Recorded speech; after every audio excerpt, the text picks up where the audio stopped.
Just the experience of being given 3 minutes got you to get to that. So just creating a space. It's really amazing. Yeah, thank you. Thank you. Other experiences?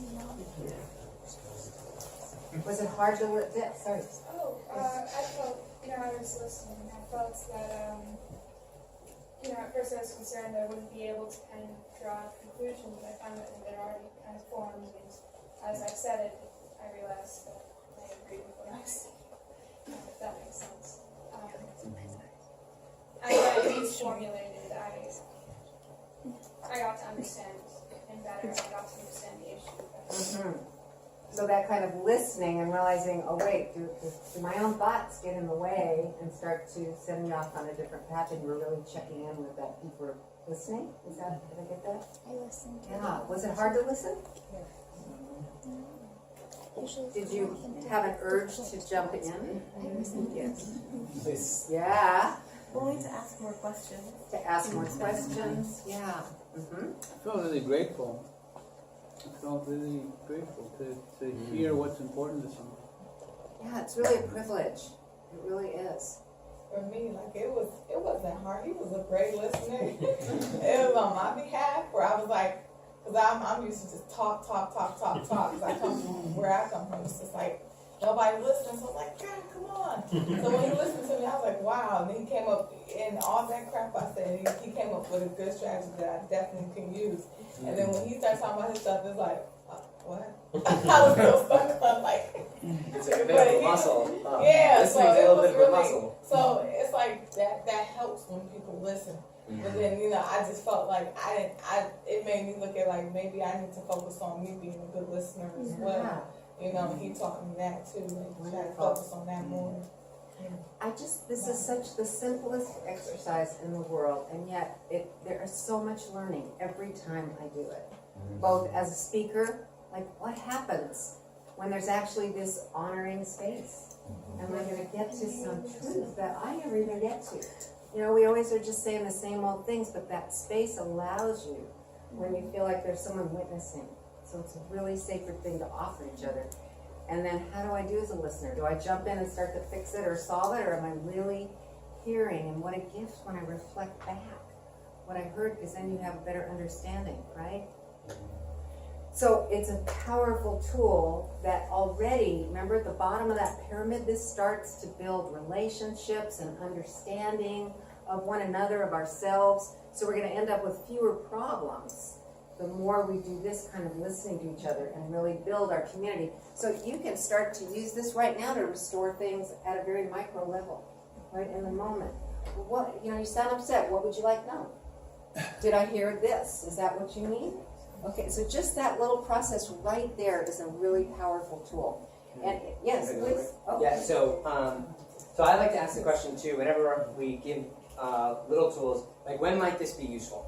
Like this 3, 2, 1. You talk for 3, I'll listen for 2, reflect back, and then you talk again for 1. When might that be useful? It's a small, quick exercise. It takes 6 minutes.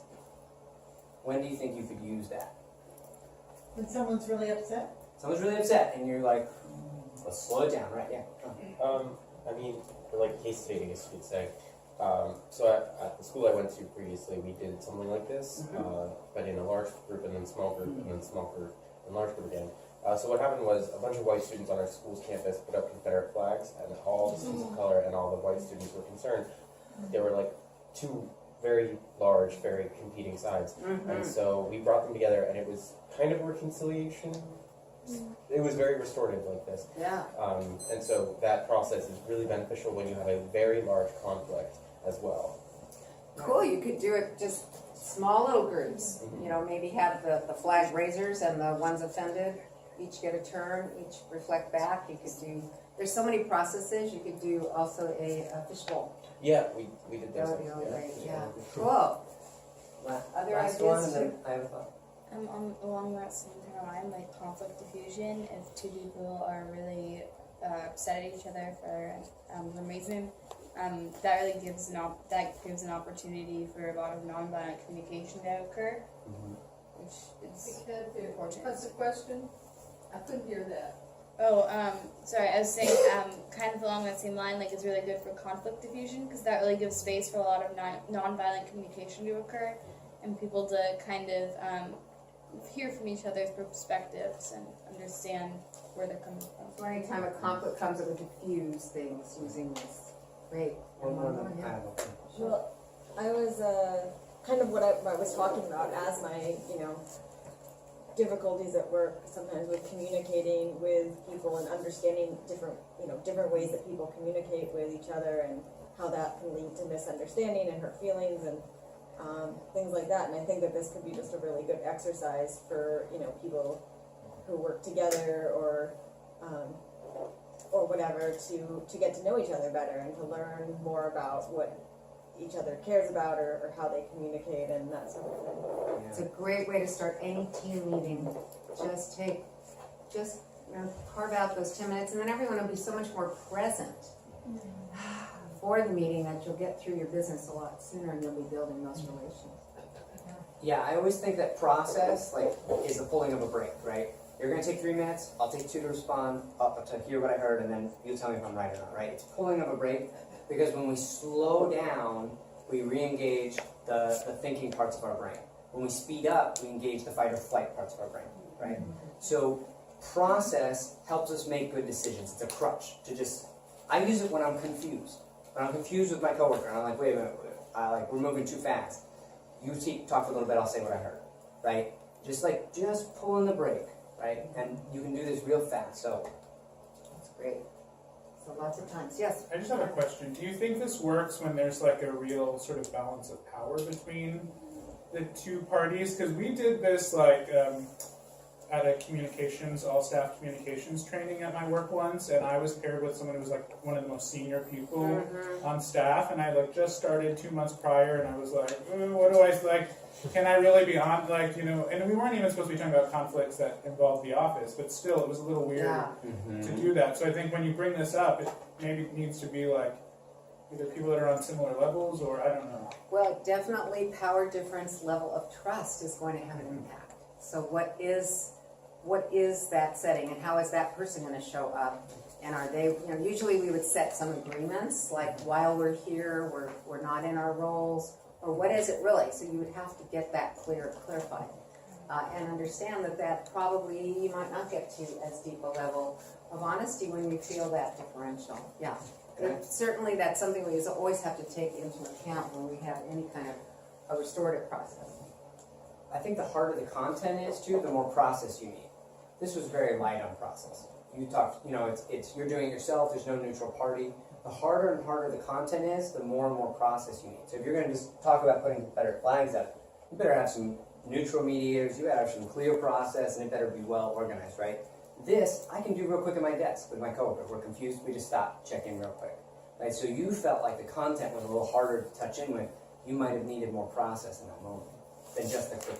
This is for low-level, quick check-ins, warm us up, keep us moving and stuff. Cool.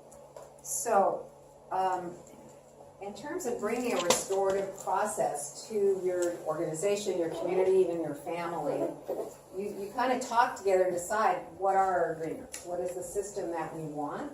And then most systems would call for, when there is an event, now I know how to call for the circle, for example, if there's a conflict, I don't know, maybe it's at work you'd have to have had agreements and do the powers that be buy into it. In a school system, will the principal support it? I mean, that's all part of building the system and having those agreements. But then for most of our restorative processes, there's different ones. I know we use similar processes, but there are little variations on the theme. Usually the first thing you do is have what we call a pre-circle. So let's say it's your conflict, and you requested the circle, and I'm assigned as the facilitator, which we say we're omnipartial, which I love, because I can't be neutral. So I'm on everybody's side. So I'm totally on your side. And I would come and listen to you and try to help frame the event. And we're going to talk about that, just for next time. And then who else needs to be there? And it's like, you need to be there, and you need to be there. And I would have a pre-circle with each of those people and be totally on each of their sides. And then we would have everyone come together who's impacted and have the actual circle. And then a really important part, at least in the process I use, is that we agree we're going to meet again in a month, in a year, to have a post circle, to see how did we do with the agreements that we made in our circle. Did we get it? Can we celebrate? Do we need to go back in and do some more processing? Did we miss something? Do we need to call other people in? So that's kind of the overall framework. But this all depends on your setting up the system ahead of time. Yes, what is the system we want? So some groups will use a talking circle process, and that would be a little different. There might not be any two circles in that situation. So that would be your system. Setting up a system and getting everyone to buy into Yes. it also. Right, so everyone knows, because the problem, I don't know if you've experienced this, it's often a chicken egg thing, like nobody wants a system until they're in the middle of a crisis. And that's not the time to develop the system. So it's a real problem, because then there's, people aren't on board with it. But if ahead of time you're starting to build as part of the culture, we see that conflict is normal. What will we do when we have a conflict? Let's do it this way. Let's try it, and everybody knows the intention. Can I give an example? Sure. So in New Orleans, there's Jefferson Parish and Orleans Parish, are side by side. And Jefferson Parish has done a lot of work so that there can be restorative diversion through the DA's office. They've done all the pre-work, they've done all whatever. New Orleans doesn't have that. So if one lawyer decides, oh, this would be great, restorative justice, he doesn't have all the pre-work, or she or they, of doing all of the talking to the judges, talking to the DA. So all that pre-work needed to be done in Jefferson Parish of the DA having a program ready to roll, so then they could refer people into it. That's a very macro level, right? A workplace, it might be more about personal agreements and how we're going to handle conflict and who might be the ombudsman or hiring an ombudsman, things like that. Yeah. In terms of being restorative, some of the key principles are that it's always voluntary. You cannot force someone to come. Now, sometimes a little peer pressure can help get them there, because in the process I use, let's say one of the players doesn't want to come. We can still hold the circle. We have somebody come and be a substitute for that person. Now, they cannot make any agreements on that person's behalf, but they can at least try to be a voice for how, if I were that person, might I experience this. And it's amazing how much you can get from that and how much healing can come from that. But sometimes when you hear this circle is going to happen with me or without me, I guess I'll go. Because I don't want someone, I don't want it to go on without me there. So that's still voluntary, although maybe not enthusiastically. In the circle, shared power. So that becomes an issue in the workplace and in the prisons. So we were trying to bring this process into the women's prison here in Big Harbor.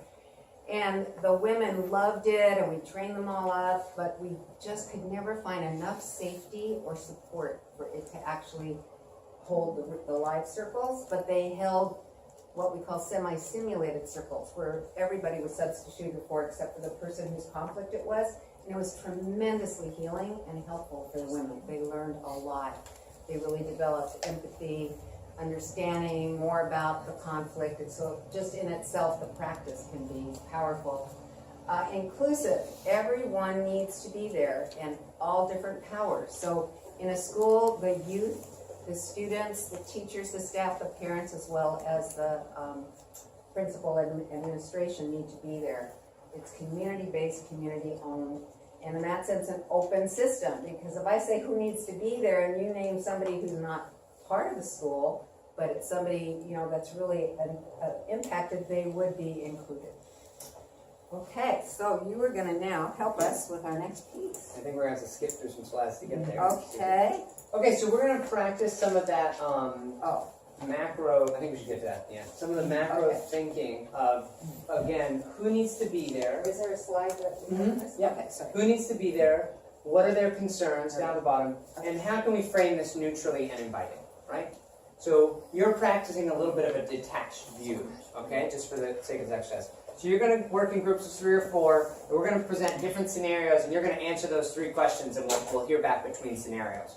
So who needs to be there for a conversation to be really productive and restorative?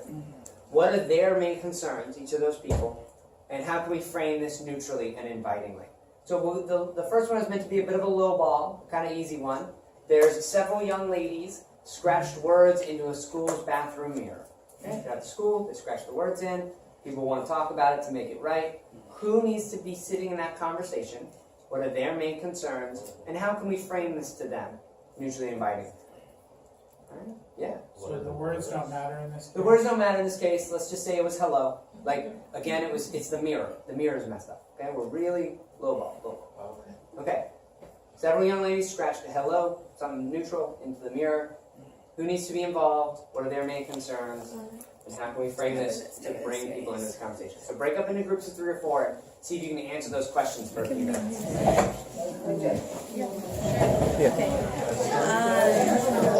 Let me just hear from folks. Who needs to be involved? The girls. The girls. Who else? Principal? The guardians, right? Oh, the custodian, right? Okay, someone from, yeah. Who else might need to be involved? We said Parents? other students. Some other students, maybe? Yep. Who else? Maybe a high-level representative. Okay. I would think that's probably about everyone. Is there anyone else people named? Maybe a teacher that really knows the girls. A mentor, support for the girls. I like that a lot. Yeah. We were thinking Counselor, someone support for the We girls. already said counselor. You did? Yeah. How With it's gonna Jenny. get paid for, Same thing. whoever would represent that. Custodian. Right, so probably the principal could speak to that. Yeah, but good. Yeah. Okay, so and what are their concerns? Let's start with the girls. What are the girls concerned about? Being in trouble. Getting in trouble. Also being attacked. Being attacked, being put on the spot, yeah. They might be a little afraid, right? Having to defend undefensible behavior. They might feel a little bit like they've made a mistake. They might be a little shamed, yeah. And what are their parents concerned about, you think? I might have to take off work to... That's real. You wouldn't believe how many times I've heard that. Yeah, yeah. That it could become a pattern. That there's some behavior, there's some costs. Citation. Yeah. Citation, records, right. What do you think the principal's really worried about? Paying for it. The mirror, right? He's worried about the mirror, right? Well, Yeah. making sure that it isn't. They even worried about it. Thank you. Making sure it isn't the first, that they resolve it in a way that other people are going to imitate the pattern and. School culture. Yeah, the principal's probably worried about the school culture. Yeah. Hopefully the principal's worried about the pattern of behavior represented in the young ladies. Good. Okay, we're going to pause here and go to the next one just to keep us moving. That one's, how might this be framed neutrally and invitingly? This is a tricky one, yeah. Well, I mean, That's a tough question. That's a tough question. you have to give those who are concerned, like, you have to give everyone a chance to describe their concerns, and then, just making sure that everyone has a chance to voice their side, I think is the most important thing, so that no one feels... I'm using a lot of I statements, too, like when you're describing it, so no one feels attacked, like, I feel like this, instead of you did this, and that's a problem because... Right, so not any position of blame. I'm the neutral facilitator. If I heard your reputation is a concern to you, I heard your child's reputation, I heard the safety of the schools, this is a place where you could come and talk about that. Well, how else might this be framed? With their own needs in mind? That's one answer, that's great. It's tough, doesn't it? Yeah. That someone will be interested in why they did it, or what's behind that. Yeah, I tend to shy away from the why question. Tends to feel a lot like a blame question. But yeah, that's the concern. That might be the concern of especially a counselor, a supportive teacher, a parent, learning from them what need was unmet that caused them to scratch in the mirror. Yeah.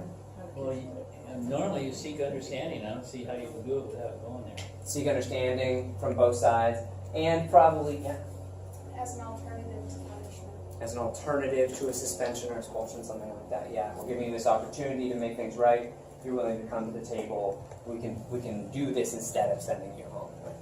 Okay, ready for the next one? I just had a thought. What some kind of discussion about ownership of the school. What does it mean? Right. This is your school. That was your mirror. How are we going to And make then this right? include other students in that. Exactly. Good. Okay, so a local park is unsafe. We will just stick in all sorts of reasons a local park in an urban setting might be unsafe, right? There are folks around that folks are uncomfortable with. There is materials that are around that are hazardous to the young people. The street lights are broken. You can stick in the pieces you want there. The local park is unsafe. Youth are playing football in the street. and it's disrupting the neighbors of the block. So we're taking one block, and the conflict is the kids are playing in the football in the street because they can't go to the park, and it's disrupting the neighbors with or without kids, right? So who needs to be involved in that discussion? City council. Well, hold on. You talk to your group. Who needs to be involved? What are their main concerns? And how do we frame this to those folks? And again, let's remember those directly involved and affected, involved in the decision making is the most restorative. So who needs to be involved to be there for that discussion, and what are their main concerns? And how can we frame it? Huzzah! Go to your Okay. Well, clearly they're a wild dog. Hey, I'm just kidding now. They're wild. Yeah, and the neighbors. Yeah. Those are the neighbors. And the kids. Yeah. They indirectly cause a problem. And like, I feel like the conversation needs to not start them, because then it's like, it's a blame thing. Like, it's not my fault, it's just because the park got like kept up. So I feel like it can't start with them involved. I feel like that's I feel like they're not directly. which is weird. Like it's like that's what that's what I'm trying to say. Like it shouldn't start with them. They're sort of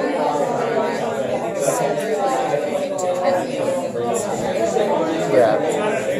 So it's mostly the kids and the neighbors, and the kids are concerned about not getting in trouble and still being able to play, even though their park or whatever is unavailable.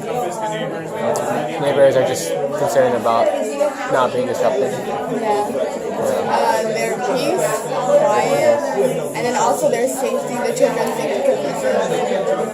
Also, they're playing in the street too. Huh? They're playing in the street, so the kids are concerned about it. The parents are probably concerned about the kids' safety and stuff. Yeah. Okay, how can we frame this routine by not sure. I feel like we put that as like again, like not bringing in the full responsibility of the upkeep of the park in the beginning. Not bringing them in time with the neighbors, how they should play.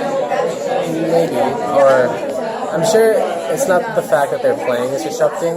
It's maybe it's something else to do with it, making a lot of noise or getting in the way of cars. So perhaps they just be more aware of their surroundings around them. And maybe just be more accommodating to them. So I guess first I thought say what the options are in terms of where we can go to play football, and neighbors can be like what options they have in terms of accommodating or getting back home and not being I feel like in this case though, it's kind of like all on the kids. You guys have a play where you have to play. It makes sense to me, but then I think adults understand that the kids didn't need to be malicious and being disruptive.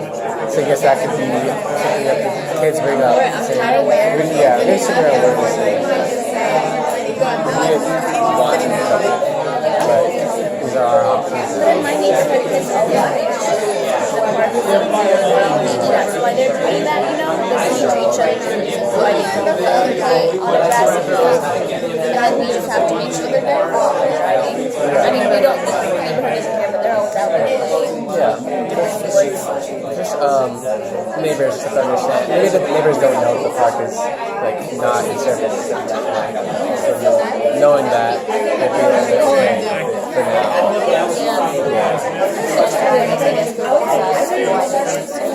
That's the thing with restorative justice. You create assumptions, you think the kids are just dumb, don't know what they're doing, you want to make fun of the disruptions everywhere, and you really just accept it. Okay, you hear my voice clap once. You hear my voice clap twice. Thank you, thank you. So who needs to be involved? Who's affected, impacted by this situation? The kids playing football. Kids playing football. Kids are affected, yeah. The neighbors. The neighbors, right? Parents. Parents, right? The people in charge of the park. Hmm? The people in charge of the park. Yeah, who's in charge of the park? What's going on in that park? Yeah. The Parks and Rec Department. Parks and Rec Department, maybe. Yep. People driving on the side. One second. One voice. It's I just had a comment about that for the organization. Some sort of organization? Or no, I meant like for the third question. Oh, for the third, okay, yeah. Go ahead. Lori, were you? Yeah, the people that are making the park unsafe, as well as social services who may be able to help those kids. Right.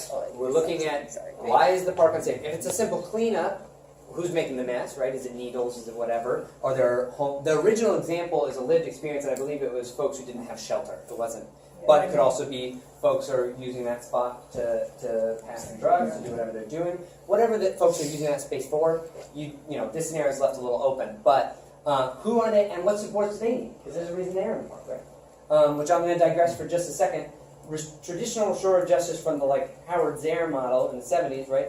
Any offense creates an obligation to the victim, right, from the offender, which we don't even like those terms so much anymore, victim offender, but that creates obligation. But the offender always has obligations from the community. Community has obligations to the offender has obligations to the victim, right? Okay, so yes, the folks in the park, they need to be involved, which can be a very hard thing to convince people of, right? Okay, so what are the main concerns of those parties? Start with the kids. What are the kids Can I add a group? Oh, yeah. Community organizers. Community organizers. Yes. Woke folk were already around. Yeah. Kat was telling us that in Oh, Canada. you don't have community police in Community police are volunteers. It's like a volunteer program where you get training and you get connected to some people and you do things like check on neighbors or neighbors' houses if people are away, and if people are speeding in an area, you go like a neighborhood. You mean community watch people? Yeah, it's a little We more have some of serious that. than that, but it's like a neighborhood watch. Okay, so I don't know how to They phrase don't this. have Any, authority to in conflict resolution. Yeah, right. they get Any trained in conflict any resolution. local mediators, facilitators, and restorative how to talk to practitioners. people who are on drugs and stuff. But community. it's not an The actual community. authority It's just, position. I think what we're saying, I think what we're just saying is you definitely want the community represented, and if there's already community action towards improving the neighborhood and expressing concerns and claiming that power for the community, you want them in the circle. Yeah. If it goes beyond just the park being dirty or something, maybe having an adult or two from the community be in the park. Yeah, that's actually how this group resolved that. Is they ended up getting a football league for their block, and the coaches were folks who were somewhere between what you were talking about. They acted as both coaches and chaperones. So let me pause this and let's Sometimes the action plan will be, we were missing someone really important, so then you have another circle, and you realize we're gonna bring them in, so it's, it's not like win or lose, or win or die. Yeah, then we were talking, during this break, is that what you said about how to frame it neutrally and inviting, and I know at least, especially in the restorative circle process that I use, we want to have it be very objective so that everyone knows what we're coming to talk about without any judgment or blame about it. So there hasn't been a trial, the jury sought out. So like for the girls, it could just be the incident with the mirror in the bathroom. It's just describing what happened. So for this, it could be the kids playing football in the street. We're not saying if it's good, bad, or why it's happening, but that's what we're coming together. And then in the circle, because you got the right people there, you'll get at all the underlying issues. So the key is to have the right people in that circle, and then you can really find out, well, what is the problem? What is the systemic issue? It's not just, that the kids are doing something wrong. There's a whole lot of systemic issues. So how might you, do you have other ideas on how you would frame this one? Does that sound like a neutral way? Yeah. We were talking about maybe drawing the attention away from the kids and more towards the park, because that's obviously the bigger overline reason, and obviously bring the kids into the park. So you could frame it and say we're coming together to talk about the park, the lack of safety in the park. Good idea. Yes. Well, what I was sort of saying is almost kind of the opposite, not bringing the park in until the community issue was resolved. So talking to the community folks first, and then going to the people who are in charge of the upkeep of the park and saying, we're concerned about the safety of this, after having thought about it in a more objective way, so it's not like it's your fault, you're not keeping the park up well enough, right? So Yeah, we would say, so you're saying would it be too sensitive to invite the park people to the circle right away?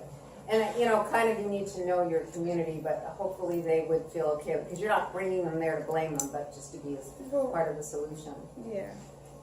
Yeah, but we want to be sensitive to that. Thank you. So, was there something else? Well, one of the things was, in terms of facilitation of the conversation, you either try to bring in someone from outside who's neutral, or create equality in a committee that was from the parties, so that you have all the intrinsic kind of perspectives in the team responsible for leading the conversation, rather than trying to have someone try to learn about everything. You got it right in the facilitation team. Yeah. So you're saying in the circle itself?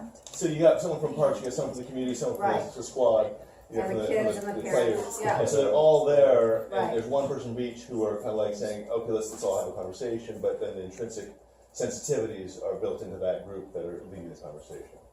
Yes, right, but the belief is that you've got the right people there and a strong process. So it's not just a free-for-all conversation, but there's an actual plan of the series of questions that you ask and how it goes about. So there's, I don't know if we're going to talk about those details of what would happen in the circle. No, I was going to have that. Okay. I want to get to folks' questions because I know they probably have a bunch. So we want to move from this incident. All right, let me take these last two thoughts. Boom, boom. In this case, you don't have the luxury of setting up a process ahead of time. This is all of a sudden. Who is it who figures out who these people are who need to be involved, and then gets them to this circle? How do you do that? What you don't, well, I would challenge you because you don't, so let's say I'm the facilitator for this situation. I am meeting with each person involved individually, asking them, from your perspective, what's been going on, how's it impacted you, and would it be helpful to sit down, right? And I actually have all sorts of planning I'm doing as I talk to each person, because I've heard all sides of the story now. So I'm going in very planned. Even if they haven't set up a culture or a system, you do have clear process because you have a trained facilitator who's listened to each party and pulled from their stack of questions the questions they're going to ask, right? And so the process of an individual conversation, I think, can be clear even if the shared culture system is not built. What you prefer to have, like in the example I gave of the DA, until you set that up very formally, you're in such a tight system network. Without the system, it wouldn't be possible. In this case, if you don't involve city council or whatever, neighbors could talk at any time, right? And neighbors on their own might just free for all, right? They probably are already. But having a neutral person who's saying, we're going to answer some questions, each person's going to talk one at a time, this is our talking piece, and you're adding a lot of structure that is planned ahead of time. We do most of our work in that pre-stage as facilitators. I think that's kind of answers your question. You're talking about having a And we tell facilitator them ahead of time. Yes. Or maybe a known organization. So Tom's organization is known. There's certain groups in Seattle now who are getting to be known that if we have an issue, we could call them and they could come and help. The ideal would be we would really have worked in the community and there'd be a community-based hub of practice where people know, maybe it's a little like somebody was talking about a compassion flow. You know, there's different ways. Practitioners can get trust in a community. Good. How do you do that workshop? Community. That's lunch. I'll meet you there. And how we can get communities to start to think restoratively and realize, those are possibilities. Well, how could we do that for ourselves? So that, and I would hope Parks and Recreation, certainly in Seattle, we're trying to work more and more to build awareness in different parts of our city where they see themselves as a hub for that. Like, that's where you could come and bring your issues. Hopefully the schools would be, the churches would be all hubs of practice. Yeah. And that was a really good segue to what we're about to talk about next, which is where we are at, our organizations or groups of practitioners, and what's the next steps for us, and then we're going to transition to questions. So, in New Orleans, we started out as a restorative circle center, and we've now done over 606 of these. About 96% of the time we come out with an agreement. We're really, really good at that. And then 86% of those agreements are kept, which we think that number, again, is so high is because even if the kid names something the principal was going to tell them to do, the kid named it, right? And they're more likely to follow through with it because someone didn't tell them to do it, they offered it themselves.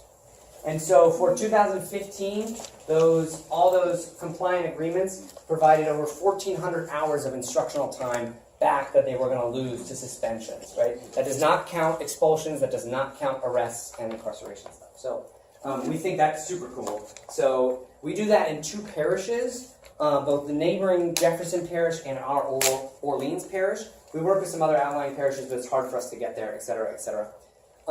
Just as an example of that community, let me add a little bit. What CRA stands for. Center for Restorative Approaches. You can go to thecra.net to go think about your travel plans to New Orleans. I'll buy you lunch. So yeah, Almost worth it. that's right. You're gonna buy drinks though. So in Orleans Parish, the schools are super decentralized, which I have lots and lots of thoughts on. But we've worked closely with the health department to provide violence prevention. In Jefferson Parish, a more traditional school district, the school district supports us a lot because they can say, these are our 10 principals who need help. Can you go hang out with them? But in Orleans Parish, we have to build relationships, and the unifying factor of that was the health department.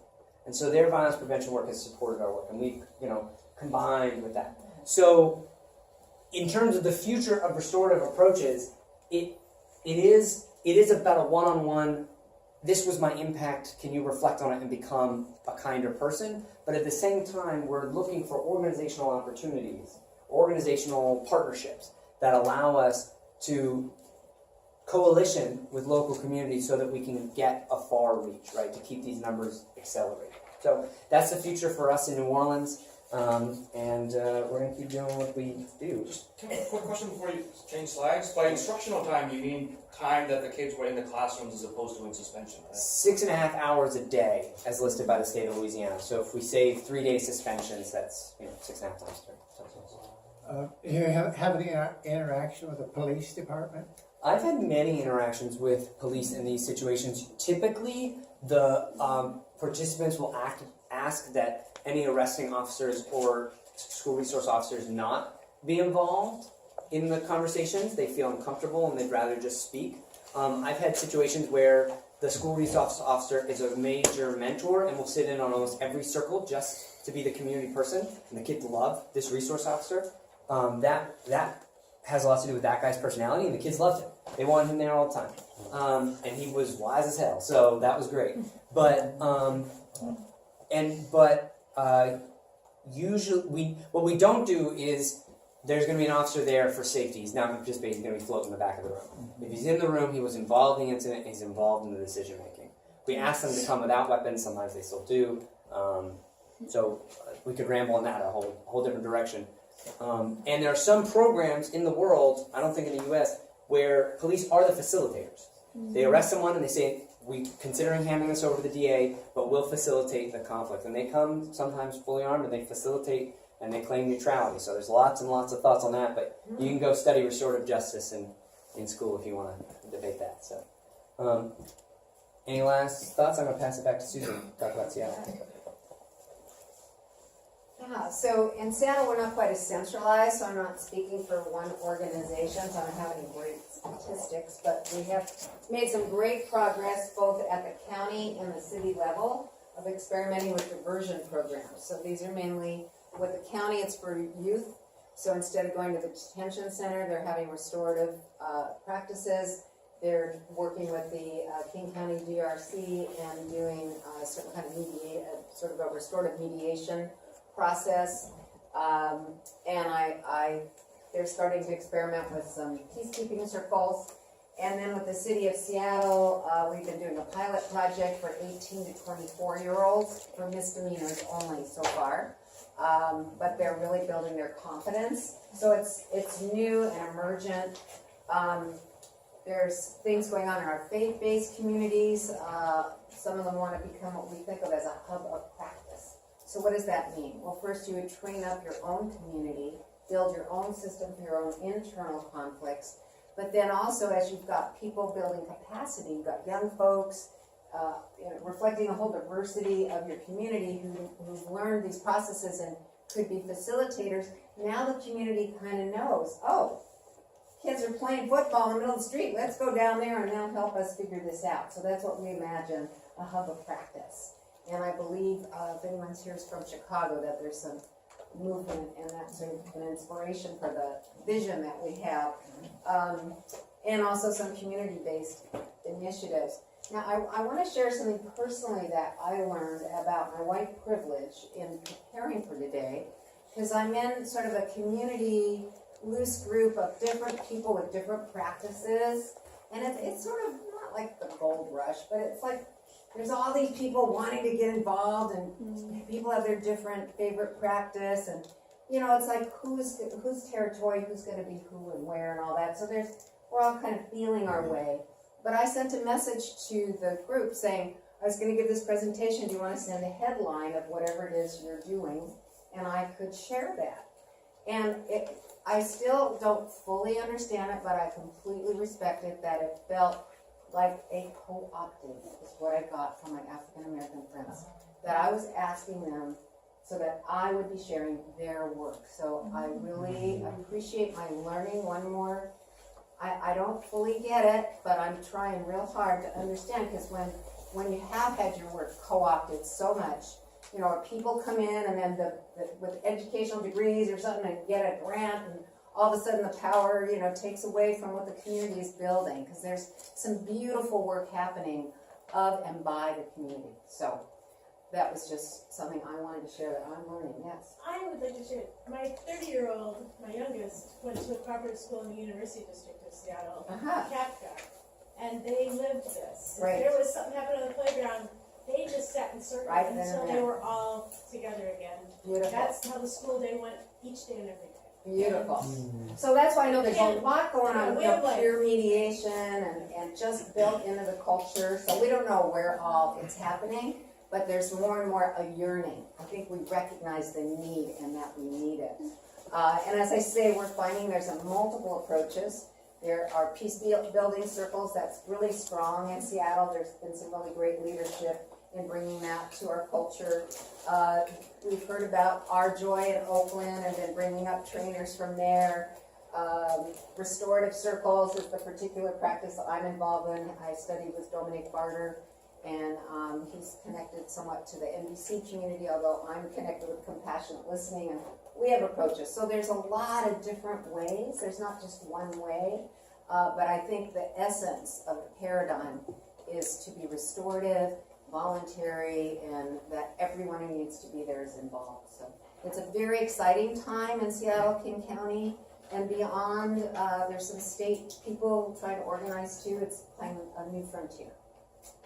So I think we wanted to now just ask for the rest of our time with what other questions do you have? I hope this has given you some of what you were looking for.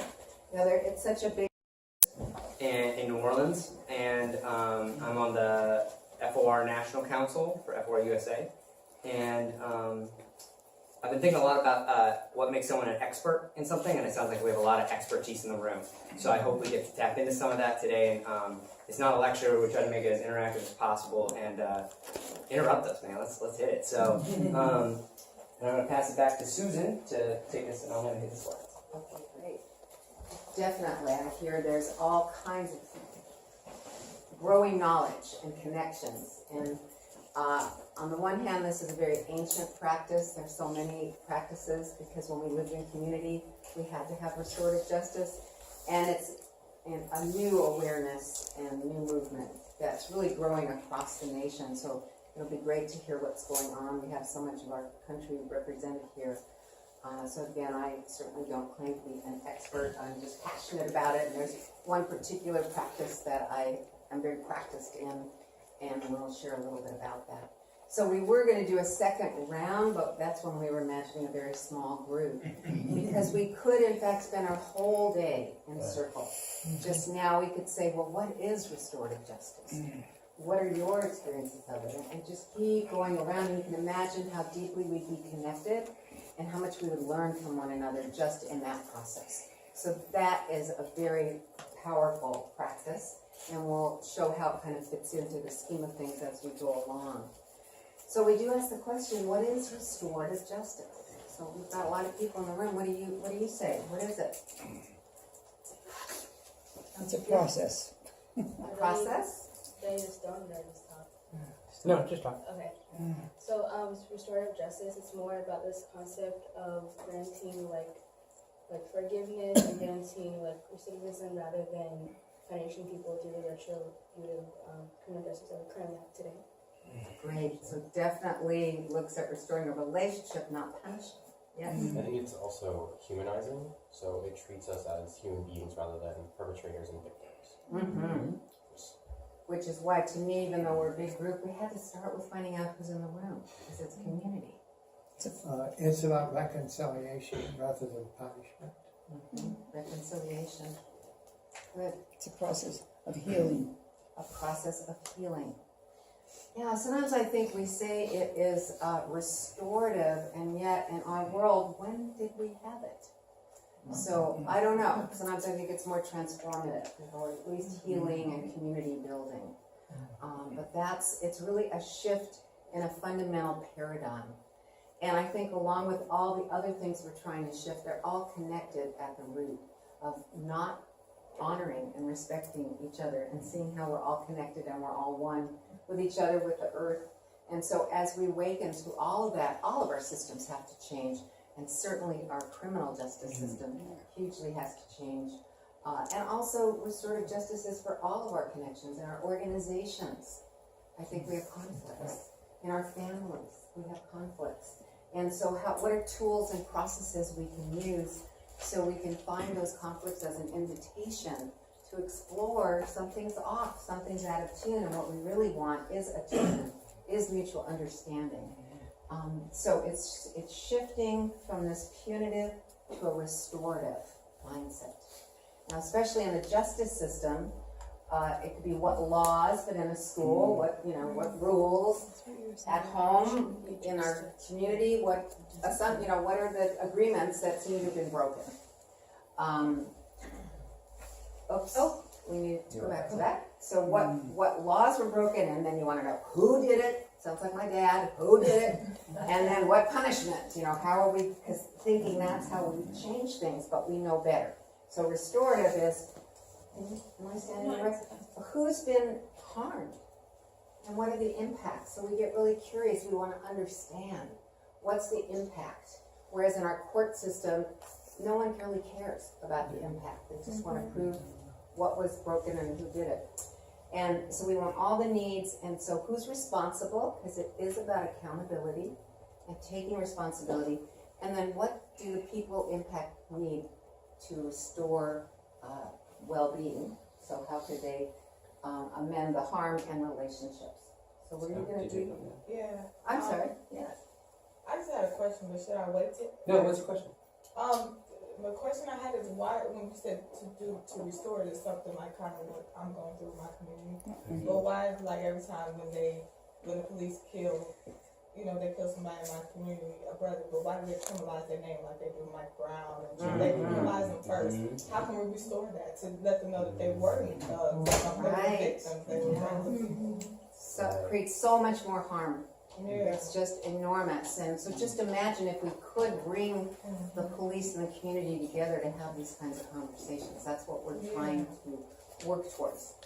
Yeah. And so what you've also done too is you've identified another player, which is like the media too, right? Yeah. And so the questions, some of these questions are variations, right? Like, what happened? The media did X, Y, and Z. And then another person's perspective is what happened? X, Y, Z happened in the media. Like they portrayed my son this way. Then you say impact, right? What was the impact of you putting that published that? Or what's the impact of having your son displayed this way? Now you're like going through what was the event and then effects of it. So we'll get to stuff like that too. Cool. I'm ready, yeah. You're up next. Yeah. Well, if you're ready to go up, No, what's up? Alright, so you said something about like fixing the relationship between the police and the community. Let's put that one up. That one gets tricky real fast. So that one, I'll add a personal anecdote. I got into restorative justice because does anyone know Kristen Stone King, the ED of FOR? You know what I'm saying? She and I were at the University of California, Davis together, and there was a lot of student activism going on. There was pepper spraying incident, all this stuff happened, and she was like, "Tom, we got to do this restorative justice thing." I can't restore with those guys. They're like the abuser relationship is kind of how I saw it. And so when you get into abuser relationships, start need to adding a lot of layers that you can't have a basic restorative. Like, I have 2 kids at a school who have a fight. I can help reconcile them pretty quickly in a lot of ways, but once you have a long-term pattern of abuse, you have to start adding a lot of safety supports before you can even enter that conversation. So that's kind of in my head where I put some of that, and we can talk about that more later if you're into that.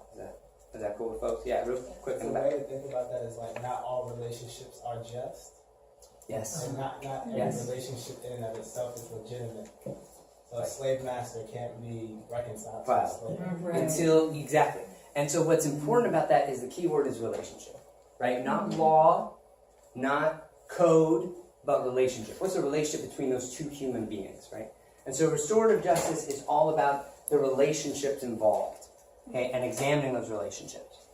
And so in the Center for Restorative Approaches in New Orleans, we are all about blocking the school-to-prison pipeline. You raise your hand if you've heard of the school-to-prison pipeline.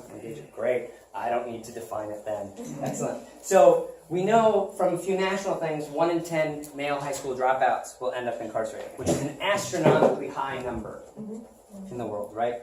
And we know that as many of the out-of-school suspensions, 95, were for non-violent misbehaviors, right? We know a huge percentage, and this is national, right? It gets worse in some communities, right? For sure. And is the percentage of people of color. Right. So in New Orleans in particular, where I live, 1 in 7 black males in New Orleans are actively in prison on probation or connected to the system, right? So we know that school, when folks don't finish their education, they almost end up in some contact with the criminal justice system, right? If they're pushed out of one pot, there's not other pots they can wander into, right? And so the Center for Restorative Approaches really saw this and wanted to obstruct. Now in the U.S., people are doing lots of things to obstruct, right? The school is where we work. They can obstruct leaving school. But once you're in school, we also work with a diversion program, where instead of pressing the charge, you can get out there. And then once you've been convicted, the judge could say there, pass it to restorative justice. And once you're incarcerated, you can receive restorative justice. And once you're re-entering, you could receive restorative practice to fix the relationships between you and your parties, right? So all along the school-to-prison pipeline, there are American projects in the U.S. that interrupted at different points, right? There's lots of points of entry, right? And so we know the U.S. invested in incarceration, right? We're really, really good at it. We put a lot of money into it. And this is the U.S. shrunk down, because we're only 5% of the world's population, but we're really, really fat when we look at the prison population, right? So we swell up really big. And Louisiana, in particular, for us in New Orleans, this is worse. It gets worse and worse and worse. And if you zoomed in on New Orleans in particular, it's just would turn dark, dark, dark. So we wanted to find some way to interrupt this, and the easiest way we found was in the charter system. So the charter system has a lot of problems, but what it has is it has a kind of king of the kingdom feel to it in New Orleans, where if a principal agrees to lower their suspension rate, the suspension rate will go down, right? If you convince that dude at that institution, he has control of his little kingdom, right? So we did a lot of work trying to go into schools, provide alternatives. So what we do is when there is a suspension, expulsion, or an arrest being considered, instead of those things, they'll call us up and we'll see if we can facilitate that conversation instead. So that's the work I do. So we'll get more into that later. We all know some of these things, so I'm going to skip it. So I find restorative a very tricky, elusive term to define sometimes. My favorite definition is a restorative process is one which involves the people affected by a decision in the decision making, right? Are we making a decision with those affected by this decision? Are we doing things with people, right? We're not doing things to people, and we're certainly not doing things for them. When I train teachers, that's what they're most concerned about. They're saying, you're so soft, you've got this soft little, just give them. I say, no, work with the kids and establish that learning, that reflection. And the analogy I like to give to the teachers is when I am teaching my nephew how to hike in the hills, I could tell him what to do all day. Or I could let him run wild and break his arm. But if I teach him how to run those hills, one day I'll be gone and he'll be teaching someone else how to hike, right? So when we're teaching our folks, and this is applicable to our children, to our deviance practices as a community, again, are the people affected involved in the decision-making process? And then you're being restored, right? Good. Okay. Any questions on that? No, that is like... That last part you said about the people affected are involved in the process, so are you saying like people, so like formerly incarcerated persons could be a part of the restorative process? Yeah, so my favorite example of returning citizen work that I'm trying to start a project of is done in Baltimore. And what they do is they go in a few months early before a release, about 6 months before, and they'll say, who are you going to go call when you get out? Who are you going to call for help? Do you want help talking with them before you're out? So you can set up that relationship as positive as possible before you leave. That way, any sort of mediation, any sort of tensions. Does anyone watch the show Orange is the New Black? Yes. Okay, you remember that scene where I forget the name of the woman, but she gets out and she goes to the home she's supposed to live at, and that woman says, "You can't live here. I have 6 other kids here." Oh, Tasty. Tasty gets out, right? You can't live here. I got 6 other kids here. She had, if 6 months before, some reconciliation had happened, we figured out that wasn't a good place for her, right? That's a classic mainstream media example of returning citizens getting restored with their own personal relationships before they get out. Now, do they need to get restored with the dude who put them in chains? Probably, but that's going to be hard to get there, right? But at least the bare relationships they need to survive and return as citizens. So, yeah, good. Okay, any other thoughts on the definition? I really like this image, working with people, high accountability and high support. I expect you to do something, but I'm going to help you get there, right? Expect you to do something, but I'm going to help you get there. I have a question because the city I live in is mostly like white privilege. So I'm kind of like the only activist that's standing up, but there's no, they're expecting, like, I'm having all these people expecting me to do something, but not supporting me to get there. Yes. What do I do in that situation? Ask the question. What do I, you ask yourself the question, what do I need to get this actually done, right? And then say, can you give me those things, right? So you need to ask for more support, right? In that case, because they're giving you all the accountability in the world. Get this done, be the representative of your whole community, all this sort of stuff. But they're not giving you the tools to work with you. Would be my quick answer, but we can talk more after too. Yeah. Good. Okay, so I'm going to pass it back to Susan. Oh, yeah, I'm going to skip this part. No, this is important. Okay, so I sometimes think about getting this tattooed on me. I love this image so much. So this is the tools, right? The how. How are we going to get this done? You've talked about relationships. You got your cool definitions, Tom. That's sweet. But like, what do I actually do in the world, right? And so restorative approaches falls into 3 categories for me. You're either building the relationships that aren't there, you're strengthening the relationships that exist, or you're repairing something that's broken. Okay? So to me, I always think of this as a net. I'm going to go catch community with this net. This net is my community. The longer I spend weaving my net, the stronger my net's going to be, right? I spend a lot of time down in building relationships, teaching social emotional learning, giving intentional time for folks to get to know each other and humanize each other, right? And the better my net's going to be if I spend that from jump. And that's where you might use a lot of talking circles. That Yeah. really builds that relationship and understanding. Peacemaking from jump, 1 second. But I know my weak spots. I know all sorts of groups that are in more trouble than others, right?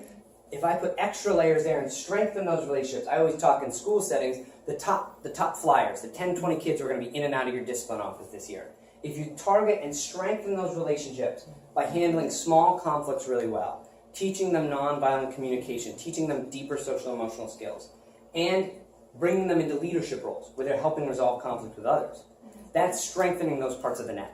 And then every time something is broken, I got to get in there and fix it, because if I don't, it's going to fray, right? And that's the hardest work, and that should involve the fewest number of people, that repairing. So the whole community, whatever the community is, should have intentional time to build relationships and humanize one another, and then fewer and fewer people need the more and more intense responses. Let me take your question, Kyle.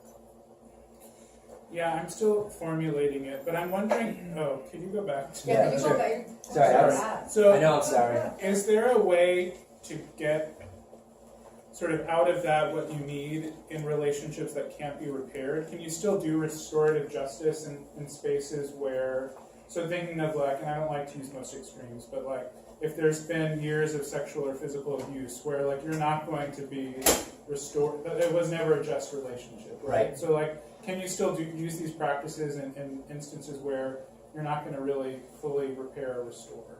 There's one thing I would just add, there's a lot of different ways, so especially when there's abuse, you may not want to bring the abuser and abused together, but there are alternative ways, like there could be panels. That works really well. So you may have a panel of abusers who meet a panel of people who have been abused. So they're not the victim of one another or perpetrator, but they can really hear each other's stories and come to understand and build more empathy and compassion, but it's a lot safer that way. So there are many, many different ways. There are processes of facilitated dialogue when there's like a violent crime. So those are really special, extreme cases. So there are different people playing with this, and it's really up to all of us to invent what could the world look like. So I would say, like, Susan and I work on this project and we have different frameworks for this, but we all, like, there can be 100 different ways you're restorative as long as the people affected are part of the decision making. That's right. Yeah. Yeah, question in the back. Well, to kind of add on, especially with sexual abuse and sexual assault for women, in the increasing numbers of how often that happens, is there a normalizing way for restorative justice to occur in that, in the current context of like our world? If you were to ask me as Tom Zolot, I would say caucusing is really important. So those folks need to get together and talk about what their shared needs are and what support they need from other people. Because I think what's incredibly important about those situations in particular is how isolating and shaming it feels. And so you're almost wandering into group counseling, but also group decision making. So group identity building. I got challenged the other day. I was in New Orleans and a black male teacher was like, Tom, I love what you have to say, but you're missing a bottom tier of that pyramid there. I said, you tell me what it is. I want to know. Tell me what it is. He said identity building. You're missing the whole self of identity building of what it means to be black and male in New Orleans. That's his example, right? And so I think that was great. So in that case, I think those folks, especially since it's so shaming, need something between group counseling and group decision making, which would be caucusing. Okay, we ready to move on a little bit?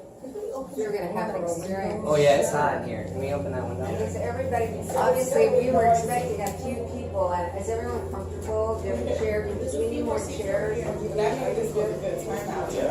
Yeah. Hey, that's important work. Important work. Do you want to get So- some chairs? I think people are okay in the back, right? They're all right. Comfortable. So what we want to do is get you involved, and so we're going to do a listening exercise in a minute where I want you to first though think about what community you're in, because it's not just them. How do we fix them? But it's ourselves. It's really from the inside out, because we all have conflicts. We all have people we get out of right relationship with, and it's really from the inside out. So how do we restore those things? So I want you to think, it could be the organization that we just mentioned as we went around the room that you're affiliated with. How are they doing? How are conflicts? I'm sure there's conflicts. Anyone here not have conflicts? Okay, it's pretty normal. It's really normal. And the more juicy and diverse and different we get, the more conflicts we're going to have, because it's like, wow, we're learning more to see things in a broader way because we each see it differently. So how is your organization currently dealing with conflict? What happens when there's a conflict? How's that working for you? What about that is going well? What's not going well? And when you dream of how it could be, what would that be like? So that can stir a lot. And when we want to come into a community to help them build a restorative system, because the people have to get engaged and design their own system. There's so many different ways to do this, as you'll be seeing, many different, and so it really needs to come from the community itself. This is where we like to start the conversation. So I want you to think about that, and then I want you to find a partner. So we're going to do this in pairs, and if there's an odd number, Tom will be in. So find a partner and get yourselves fairly comfortable so you'll be able to hear each other. I know it'll get noisy. So I'm gonna just give you 20 seconds to find your partner. Can I ask a question? Turn to someone next to you. Take a quick. Hello. And then as soon as you bang your partner, turn to silence and begin to hustle us along.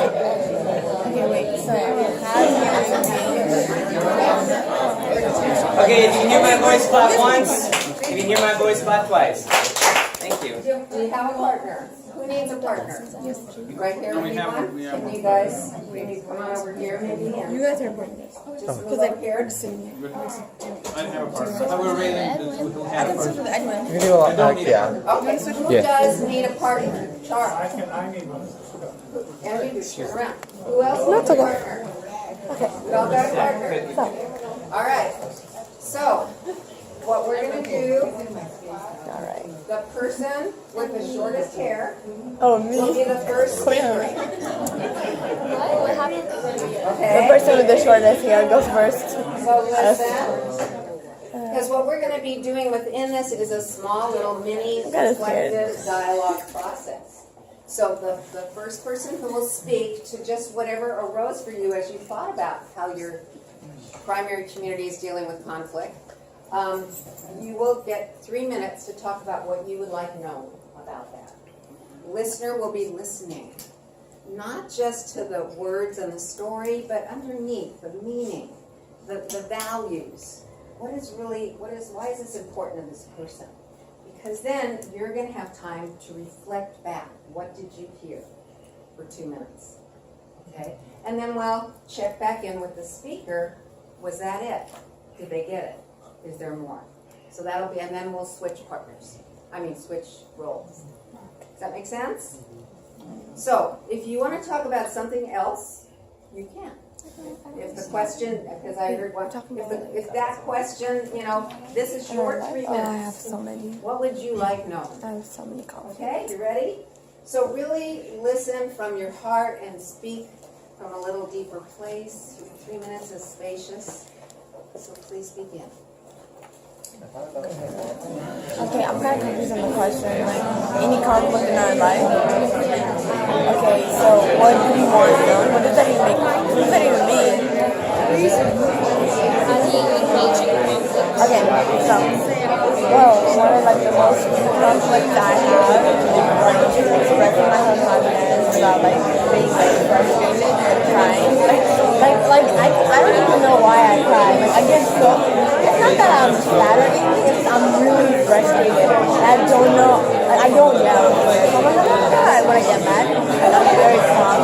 So I start I don't know how to explain it. And then when I start crying, I get for when you smile and you cry or you're mad at just speaking. I get it. No, I don't get it. I have chocolate. No, I do, but sorry. But yeah, so about crying, I can't control my emotions, and I feel when my dad can literally no, and then I'm didn't I tell you this yesterday? And then I start choking up. It's bad. I start, yeah, and I start and then I get so frustrated that I'm about to cry that it makes me so mad, and and then I cry even more.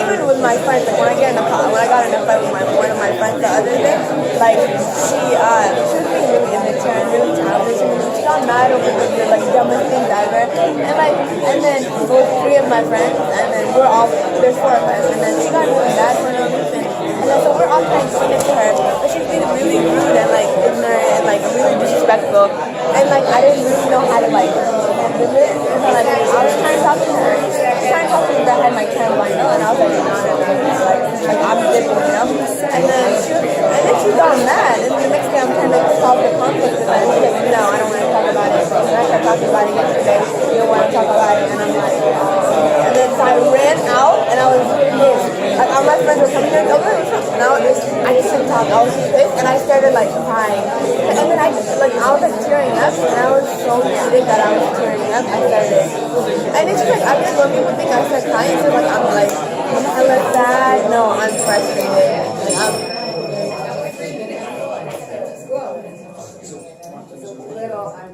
shortening it to 2.5 Okay. So, listener, what did you hear? So reflect back the essence to your speaker. What did you hear? Okay, and go.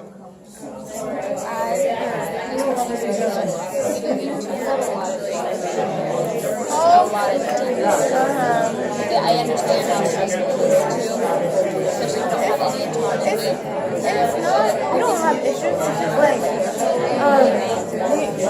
We're miscommunicating. Like I really love him. Like my dad's actually pretty good. My mom's like the best. But like when I like in some aspects of like life, I can't get through them. You know what I mean? Like there's like stuff that they don't understand and they're not willing to open up to. You know what I mean? But yeah, keep going. I don't know. My dad's not a frog. My dad actually after that. He's fun. My mom's very kosher, but it's not even that. It's just like we just I don't know. Sometimes it's just hard for us because me and my dad are the exact same. Like we're both so alike, and me and my mom. So that's how we get in conflict. Because like when you're like in opposite attract, like you don't attract the same people exactly us because then it'll be boring. And like that's the thing. Like they're exactly like you know. Like we're huge conflict in the way, but you know, so too much of like there's these little ways off. That doesn't make sense in a way though. Like really having issues with, because for me, it kind of reminds me of Shirley, my guardian wife, in a way like I like if your dad looked down on you and cried, say stop crying, I'll try to Stop what? So now back to the speaker. It doesn't.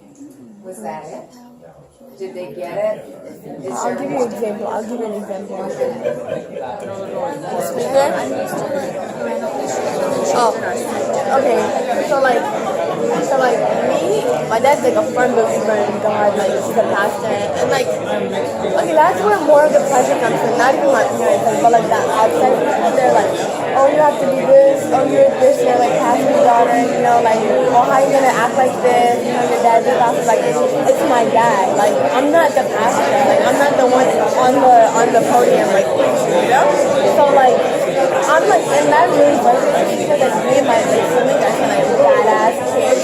Because like we don't go, you know, we're not like the ideal pastor kid. And it's just like there's so much pressure like to like be the ideal kid. Like I have to be good in school. Like I have to get active. And my dad's like, oh, you know, and I have to like I feel bad that they sacrifice their whole entire life. Like I know they did. You know, that's nothing like you know. And so like that pressure, that's where like the pressure goes from like the outside. Like and my parents are like a house pastor and then being moved by outside pastor. So like I don't know if that, but there's like they're really hard. Like it's crazy how much influence one like parent can have on another parent. Like they can be like, oh my god, like their daughter. Somebody told my dad like straight up I was watching porn. Yeah, no, I wasn't. And it's just like what the hell? Someone tells my dad like they see me like on this place and stuff, and I'm like it's almost like I feel like I can't be. Yeah, like I can't be. Oh yeah, it's so annoying. You know, like it's just really How's that going? Good? You want to switch? Yeah. So the speaker now gets to be the listener, and the listener the speaker. So again, if you can talk about whatever is something you would like known, but the suggestion was you were thinking about how your organization or community deals with conflict right now. How's that working? What is working? What's not? And how could you dream it would be? Or whatever else you would like known in these 3 minutes. Okay. All right. So again. Sit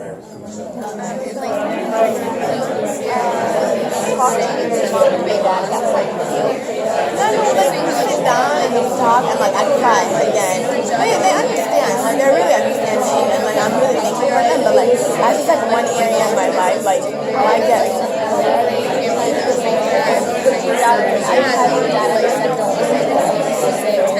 Talk back to them.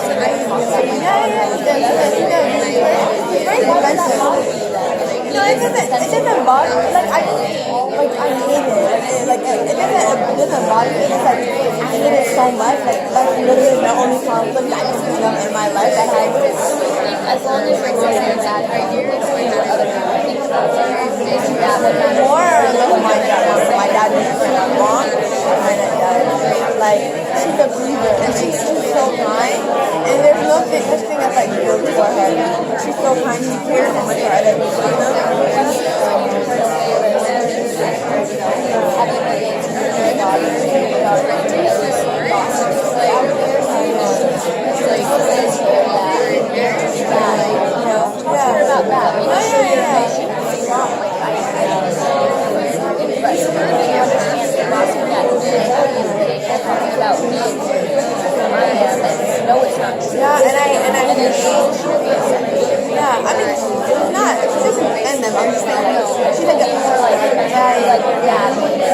No, and then also like they compare my little sister and my what the hell?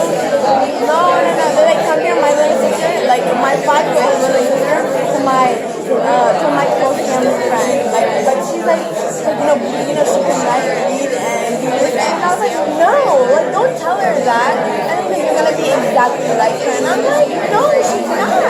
She's gonna be her own. She's gonna learn how to read and write on her own time. That's literally the only thing that makes me happy. And they don't have to understand your ideals.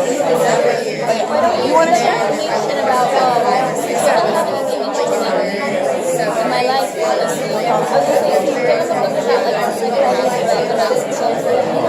And like I just like my little sister is literally my whole life. I don't care if my little sister like she looks exactly like me. Like that's why I love her so much. Like yeah, like they really don't. What do you call it? They really don't know how to like